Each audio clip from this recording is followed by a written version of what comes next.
Okay, so we are back. I gotta be honest, I don't even know how to start this video other than to tell you the first face-off between KSI and Alex Wassabi was complete and utter madness. KSI performed better than he does in front of 80,000 singing Holiday. Alex looked like a Starbucks employee hearing someone order 15 modifications for a mocha frappe. I didn't get a chance to say much then, but oh, I got a lot to say now. So, KSI versus Alex Wassabi. It is live on DAZN Boxing, August 27 from the O2 Arena. And this was the first face-off.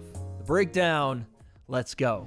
Oh, we got a good one today. My name is Wade. Hold on one second. Are my eyes fooling me? Hold on. No, I knew that I'd seen that giraffe neck, uneven shoulders, big ass nose, massive forehead, and somewhat receding hairline anywhere. That's me! Although I'm not exactly sure what happened to my complexion. I'm way more tan in this video than I am in the one I'm in right now. X Series face-off between the main events of August. I could tell this before we started even recording, but you could see it on KSI's face now. You could just see it in his face. He was gonna go nuts. How do you think I broke my nose? Huh? Do you think I broke my nose just falling over the Sidemen video? Oh, the water guy, or the waternik, or whatever we want to call it. Right there, KSI is talking about the Sidemen video they did I think a couple weeks ago, maybe last week, where they were doing the Sidemen try to fit their body into different shapes. I forgot the name of the video, but he was in the full-on silver bodysuit with the face covering and the nose was all crooked. People thought he broke his nose in that video, but obviously, of course, that happened in sparring. It does show he's sparring legit, real guys, but it can become a big concern when you step into a fight with a broken nose. Hopefully, it's fully healed from KSI. It seems like he's been taking care of it, but I called that shit. I'm a workaholic. I'm an animal, bro. There's no one like me. There's no one like me. Another thing you'll pick up on, we're 2 minutes into this face-off, and KSI hasn't stopped clapping his hands like your girl's cheeks do when I slide up in her DM. August 27th, watch. Different source. Yes. Your response to all of that. I'm prepared. I'm ready. I'm excited that you... But you're not. KSI kills me, bro. Man talk for 3 minutes. Alex goes, yeah, man, I'm ready. KSI's like, you're not!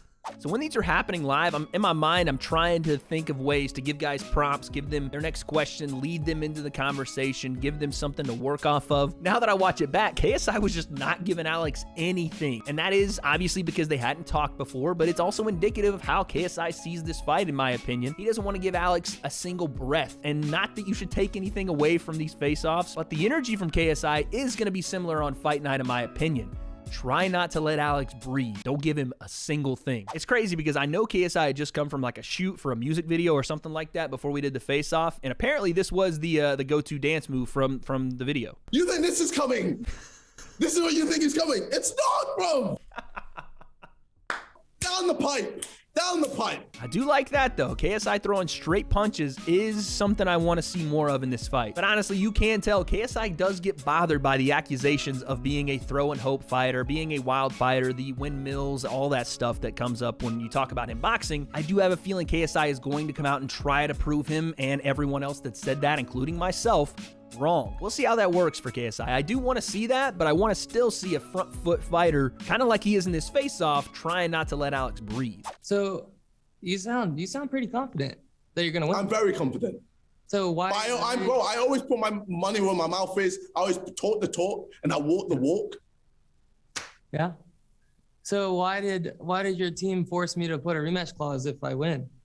Oh, look at me.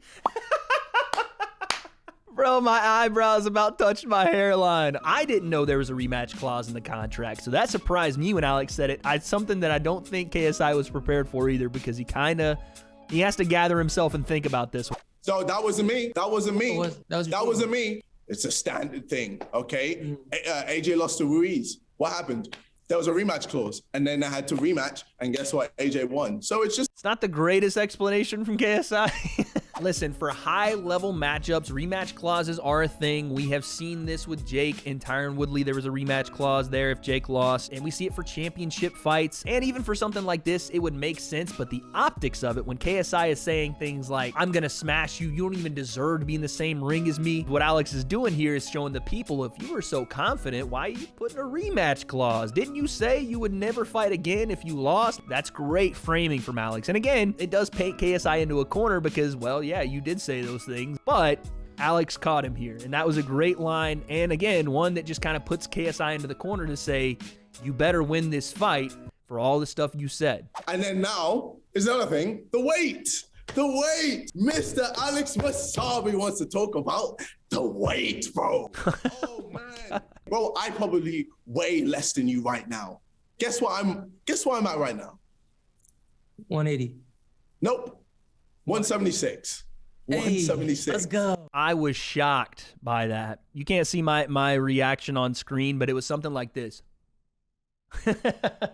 I was 216 pounds. Jesus, what is that? 16, 27. What's 16 plus 27? 16, 27. This is very sad that I have to do this, but we need to figure this out.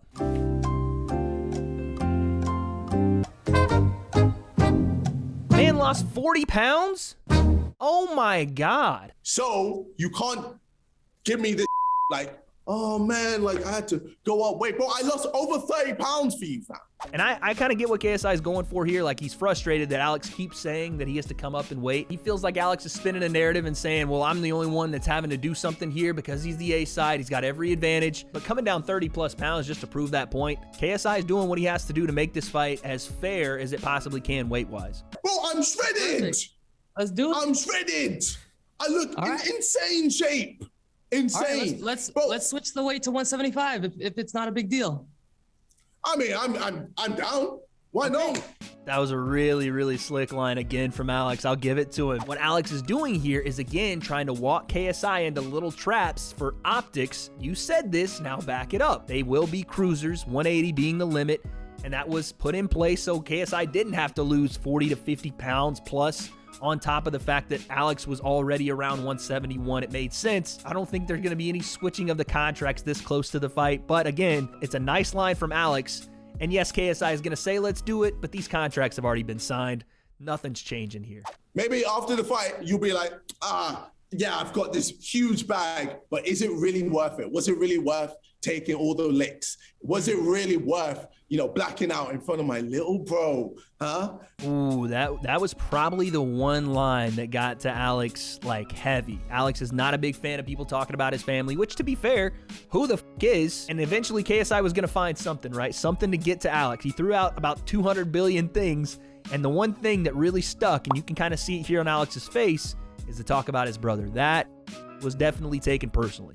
I just need, bro, you're just there every day. That's all I think about. I need you annihilated. I need to show everyone how good I am, how sick I am at boxing. I need to rectify my last fight where everyone just thinks I'm a swinger. Everyone just thinks I'm doing this. So yeah, you can tell the motivations in Alex being in KSI's head isn't just about Alex. He wants to put it all to rest. He wants to silence everyone. And again, that's the downside to being in someone's head. Yeah, sometimes you can create fear and doubt and make them question themselves or make them fight irrationally. But on the other side of it, you can motivate someone, give them purpose, give them a reason to prove you wrong. And I think that is what's happened here. And KSI is looking to do all of those things. Oh my God, I know what Alex Wassabi is going to do before he even thinks about it.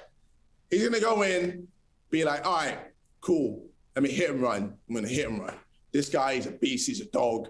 I don't want to really go toe to toe with him. Hit and run, hit and move, hit and move. Now I'm going to be like, cool, I know you're going to do that, but you're not faster than me. And I'm going to switch. I'm going to start switching, bro. Start switching stances. And I'm closing down the ring, chasing. It does seem like KSI feels Alex is going to be back foot, popping his jab and working around the outside of the ring the entirety of the fight. I'd say, yeah, that's a sound strategy from Alex, right? Try to stay out of the range of those big shots and, pop your jab to set something up, but it's only effective if Alex gets KSI's respect. If he can walk KSI onto a shot, right? He can't just run from KSI the entirety of the fight because he's not going to win a fight that way. And KSI doing a lot of switching coming forward is interesting too because it allows him to throw combinations in bunches, which will give Alex problems if he's not precise with counters because the shots will just keep flying. You're a nice guy. You're a very nice guy, but you don't have that oomph. You don't have that killer instinct, okay? The stuff that me and Jake Paul have, okay? That evil spite. You don't have that. It's interesting KSI brings up Jake and him having, you know, what everyone talks about is the dog mentality that Alex doesn't quite have. Let's be honest, Alex didn't have to worry about Deji's left hand really much at all and was offensive almost the entirety of the fight. So yes, this will be different and Alex will have to go to a place that he's never been. And to do it in your first time in O2 Arena, it's a lot to ask of a guy. And KSI is doubling down on the fact that panic will set in. And for lack of a better term, Alex is going to shit his pants. You think you could beat Jake right now? You think you could beat Jake? Okay. So we get to the Jake Paul questions. There's a few things. Warm up. I have to show him I'm the A side because I'm finding nobody. So if I'm finding nobody and get a higher pay-per-view than him, what does that say about me? It says I'm the top dog. You bow down to me, scum. Jesus. You bow down to me, scum. It's pretty clear the difference how KSI and Jake look at themselves as the quote-unquote A and B sides, right? Jake looks at the A side like you are fighting YouTubers. Therefore, Jake thinks he's the A side because, again, he sells with pro fighters and he's going out and winning by knockout and he's just fighting more. But KSI looks at it as I can outsell Jake Paul. I am the A side because I bring more revenue. It's different the way they see each other as A and B. And if that fight does ever happen, I'm going to feel so bad for both guys' managers that have to negotiate that because it's going to be a, no pun intended, fucking nightmare. I've got different hats. We've got Prime Hydration. We've got Sidemen. We've got YouTube. We've got Misfits. Bro, music. I'm just different hats, bro. To be fair, KSI should have said different bandanas because I don't think I've ever seen him wear a hat, but fair play. I understand what he's trying to say. Yeah, that's your legacy. You're the guy who got destroyed by KSI. Alex, final response from you on that. Final response, Alex.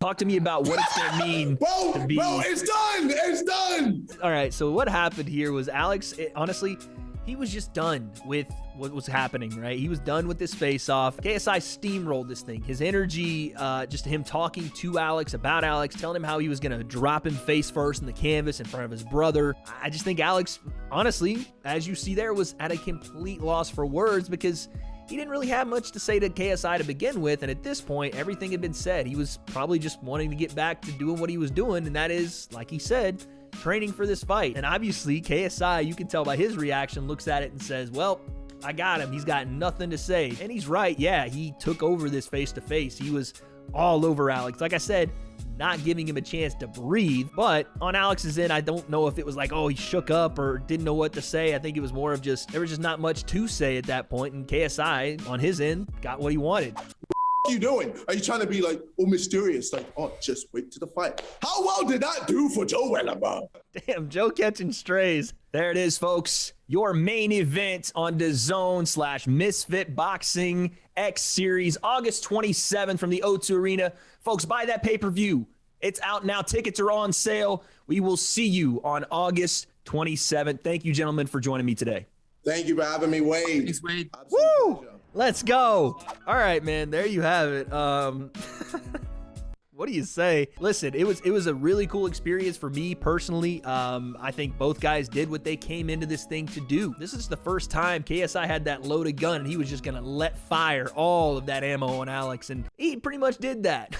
But Alex, I have to say, for what it's worth, yeah, you know, he kind of got steamrolled as far as just KSI talking and not letting him say anything or really giving him any space to breathe, but Alex doesn't really care about that. He was fine with allowing KSI to talk because, as he says, not a big talker. Again, not really into the mind games. He's doing what he has to do to prepare for this fight. Honestly, you guys know what I think of these things. They don't really matter going into fight night, but we'll leave off with the questions anyway. Who do you think came out looking better in this face-off? Is anybody really in the other one's head? And on fight night, who walks in with a little added mental edge? I don't have those answers, but it's August 27th from the O2 Arena. I guess we'll find out.